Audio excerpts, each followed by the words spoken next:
Hi, this is Brian Forster and welcome to Lake Titicaca. We are presently at Puno on the northern end of the lake in Peru, and we're about to get on a boat for a ride to what are called the Uros floating islands. Now the Uros are a people quite different from the Quechua and Aymara people that live in the area now. The Quechua go back possibly 2,000 years, as do the Aymara, but the Uro, whose actual origins are unknown, have been living on these floating islands for at least 3,000 years. Their origin is unknown, but some stories say that they came from the Amazon jungle area, though that is unknown. Supposedly their blood type is quite different than most human beings, and so their origins are quite intriguing. Now what you see are totora reeds on the left and right hand side. Totora is native to Lake Titicaca, as well as the coast of Peru, and also Easter Island, quite curiously. The burning that you see in the background is actually a massive totora fire that was probably set accidentally. Now these islands are quite easy to get to from Puno. It takes about an hour to an hour and a half to get there, and right now we're coming up to an actual checkpoint where a toll is paid in order to visit these fascinating islands. The islands are indeed floating. They're made out of totora reed, which is cut from a distant area, and the large chunks are floated by boat. There you see a double-hull totora floating boat that could carry a sail. And now we're approaching one of the 80-something floating islands, and we're going to get off and walk around. Each one of these floating islands is an extended family.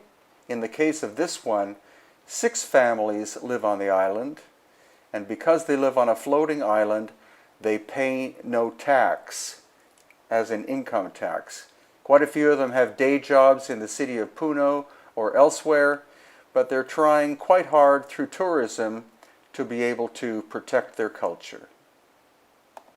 So here we are. It's a little bit spongy when you walk around on the island, but I think they average about 1 meter thick or more, and they simply keep adding more of the totora reed onto the top in order to build it up, because they do start to sink, and each floating island lasts an average of 20 to 25 years. Of course, a few years before the island actually does sink, they do start making another island. So here you see almost everything is made out of the totora reed, including the houses.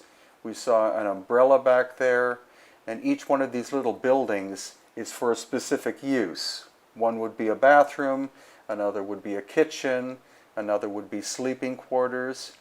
There you see a map of Lake Titicaca, and this is an explanation by a tour guide as to what we're seeing. And now she's introducing us to the mayor of the island. Yes, a mayor of 6 families. Each island has a mayor, and they have regular meetings in order to discuss the affairs of state. We're now seeing the local fish that exists and is the staple diet of the people. Also, millions of rainbow trout grow on the island. And here we see the process by which the totora is cut in order to move it.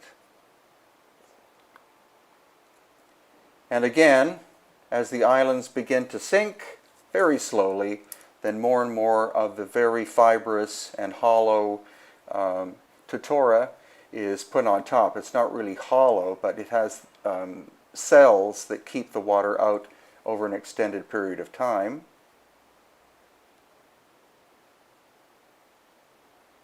And here's an overview of the 80-something floating islands of the Uro people. So these are upcoming tours for 2017. Egypt in March.